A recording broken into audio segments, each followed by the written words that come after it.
BoNSUआ मिथिंगाखौ सोमखोर खालामफिननायनि थांखिजों 9 लाख बिफां गायनायनि थांखि लानायखौ क'क्राझार जिल्लानि गुबुन गुबुन थावनिफोराव जागायबोनानै दिनै चिरां जिल्ला कयला मयला रेन्जनि सिङाव गोग्लैनाय दाउखाबाहा ओनसोलाव बिफांखौ गायजेनो।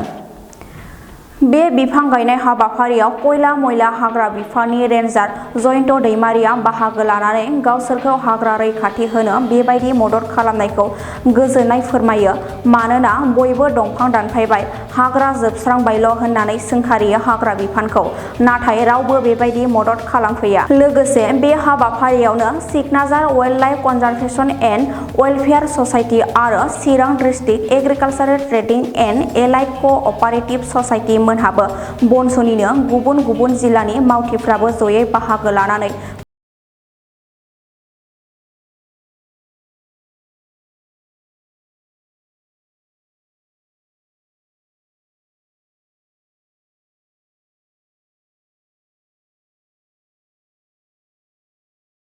फोरमायगोन। नोंथांमोननि गिबियाव जोंनि बे Chirang district agriculture trading and allied cooperative ससाइटिनिफ्राय नोंथांमोननि चेनेलखौ बरायग्रोना लाबाय। बेजों लोगोसे जों नोंसोरखौ हामबाय होदों बेयाव जोंजों लोगोसे नुजाफैनो थाखाय। जों बेखौनो खावलायगोन रायजो राजाफोरखौहाय। आरो बेजों लोगोसे जोंजों लोगोसे दङ बेवहाय BoNSUनि आरो बेवहाय सिकनाझार वाइल्ड लाइफ ससाइटि निफ्राय कमिटिनिफ्राय नुजानो फैनो हादों। आरो लोगोसे जोंनि फरेस्ट डिपार्टमेन्टनिफ्राय नुजाफैदों। बिथांमोनजों लोगोसे जोंबो हेल्प खालामनो फैदों बेवहाय। बेखौनो खावलायगोन जोंनि रायजो राजानिसिम, जोंनि लाइफआव दंफां लाइफां गैयाब्ला मा जायो? दिनैहाय जोंना वेदारा चेन्ज जानो थांगासिनो दङ, सोलायनो थांगासिनो दङ। मानि थाखाय? जोङो दंफां लाइफां दानफायनो थाखाय, हाग्रा सिफायनो थाखाय बेबायदिनो जोंनि बे वेदार एबा बोथोरफ्रा सोलायनो थांगासिनो दं। बेनिखायनो जों खावलायगोन जोंनि बे चिरां डिस्ट्रिक्ट एग्रिकालचार ससाइटिनि जानानैहाय जाहाथे दंफां लाइफां दानफायनायनिफ्राय, हाग्रा सिफायनायनिफ्राय जाहाथे बन्द' खालामो। जि दं हा बेखौनो थोजासे होननानैहाय जोङो मावनानै जायो। जाहाथे दिनै बेयाव हाग्रा सिफायनानै बेखौ फाननानै आरो बै गुबुन मोनसेयावहाय दासिफायबावथों। बेनिखायनो जोंनि एग्रिकालचार ट्रेडिं एलाइड ससाइटिनिफ्राय जानानै खावलायबाय। बेजों लोगोसे खावलायबावदों दा गोदानैहाय आरो हाग्रा सिफायबावनो थांगासिनो दङ मानसिफ्रा। दा बिसोरहा अलरेडि हा दंखायो। गोरिब मानसिया हाग्राखौ सिफायाखै। गोरिब मानसिया, थाखा फैसा गैयि मानसिफ्रा दंफांफोरखौ दानाखै। नाथाय थाखा फैसा गोनांखाफोर, हा हु गोनांखाफ्रासो हाग्राखौ सिफायदों, दंफांखौ दानफायनायखौ जों नुनो मोन्दों। बेनिखायनो खावलायदों जोंनि बे Chirang district agriculture allied and ससाइटिनिफ्राय जानानै आरो नैबे चेनेलनि थ्रुयैहाय खावलायदों नोंथांमोनखौ जाहाथे जों बयखौबो हेल्प खालामो, जों बयखौबो हेफाजाब होलायलायो। जे मिथिंगा थायोब्लासो जोंनि जिउआ, जोंनि देहाफ्रा जोङो अक्सिजेनखौ मोनगोन। दंफां लाइफां गैयाब्ला जों अक्सिजेनखौ मोना, जों हां लानो मोना जायो। दंफांफ्राबो जेनेबा जोंनि देहा गैयाब्ला दंफांफ्राबो गैया जायो। बेनिखायनो खावलायदों जाहाथे बे दंफां एबा हाग्रा सिफायनायखौ थाबैनो बन्द' खालाम। दिनैनि बे आंनि बे फंनैसो सुंद' बिबुंथिखौ जोंनि बे चिरां डिस्ट्रिक्ट एग्रिकालचार एलाइड ससाइटिनिफ्राय जानानै बेयावनो दोनथ'बाय। गोजोन्थों। फार्स्ट अफ अल माबानि दिनैनि बे दंफां गायनाय माबाखौ फोरबोखौ लानायाव BoNSUखौ आं धन्यबाद हरबाय, हामग्लायनाय हरबाय।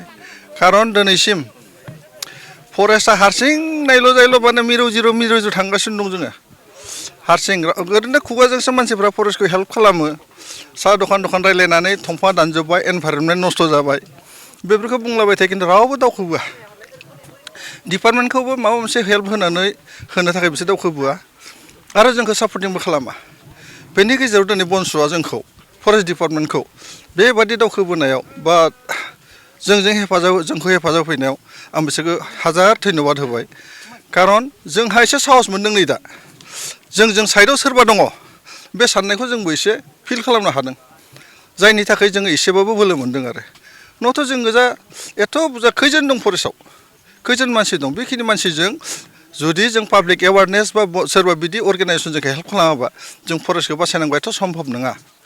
माने गासिबो मानसिफोरानो दा नुगासिनो गासिबो खालि फरेस्टनि सायावल' दा जेराव गायदों दाखालि बैसागो 13 थारिख मकर संक्रान्ति बे दिनाव बिसोरो न'आव थानांगौआ मोसौ मोसा थुखैनानै रंजानांगौआ बे हाखौसो धंस' 14 थारिख धंस' 15 थारिखआव आं जेब्ला पुलिस मा होनबावनो बिसोरखौथ' जेबो बुंला बिसोरबो बेस्थ' थायो बेखायनो जों रावबो मोनाखिसै जों गोजा फरेस्टनि गोजा फैनानै जों बाहाय होख्रांफैबाय जों होख्रांफैनायाव बिसोर खारजोब्बाय बेनिफ्राय जों रुनिखाता थांनांदों आरोखि बे हाखौनो नै दिनै BoNSUनि हेल्प लानानै जोङो बा BoNSUआ गावसोरनो दावखोबोनानै दिनै बे हाखौ रिफिलिं खालामबाय इसोरा नायोब्ला मथा मथि बे जिबादि जों गायदों दा गैयाबो बाहाय 3000 गायनोसै जों दासिम 1500 थांबाय 3000 गायनोसै बे 3000 दंफांनि गेजेराव जुदि 1,500 बा 2000 थायोबाबो जोंहा जथेस्थ' दंफां थायो आरो बाहाय कमप्लिटलि माबानि बे वाइल्ड लाइफनि मैदेरनि जायगा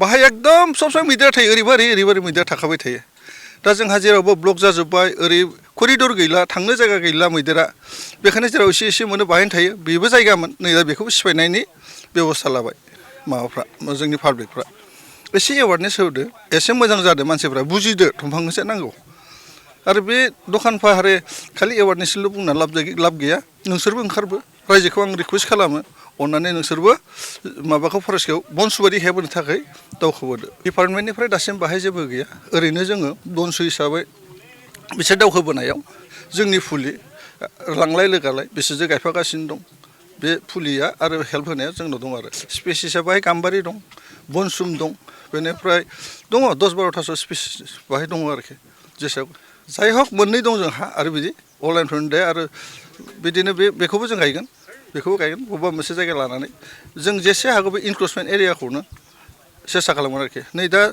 बालाजाराव मोनसे एसे मा जागासिनो दं बालाजारावबो आंहा गायनांगौ जाना दं बेहायबो दावखोहां दाखालि बेखौ लानानैनो आरो बालाजाराव एसे जादोंमोन जों दा फ्रिकुवेन्ट रेगुलार बालाजारावनो नांथाबगासिनो दं बाहाय गैथ'ला हिसाबै बेखौनोथ' बुंबाय आं जुदि जोंनिफ्राय बाहाय 3000 जुदि 1500 बाबो थायोब्लाबो जथेस्थ' आरो जोंनाव आसलते जों गायदोंसो हय जुदि जों थिगब्ला मानसिया जुदि बुजिलायोब्ला बाहाय दंफां गायनायनि खुनु प्रयजनानो गैया मालाय गावनो गाव फैखायो नै दा सुमलि फैगोन खैरो फैगोन खराय फैगोन गावनो उरायबोनानै बाहायनो गोग्लैफैगोन बा गावनो माबा रोदोमखांबाय थायो जोंहा बाहाय दंफां गायनायनि खुनु प्रयजनानो गैया जुदि जों मोजांब्ला पाब्लिकआ मोजांब्ला बेखौ बुंनो हाला माथो बांसिननिफ्राय बांसिनसो मा जागासिनो दं इनक्ल'ज जागासिनो दं दिनै बुजायदों बुजिदों आंनि सिङाव बुजिदों बेनो थांनानै बैहाय खालामहैदों बिदि जागासिनो दं दा बैहाय हा दं बेखौ फानदों बैहाय खारदों बेनो नै दा एफआरएनि नामाव मा होनबावनो बहुद खोथा दं बेफोराव एफआरएनि नामाव हाखौ होबाय लेन्ड टाइटेल मोनबाय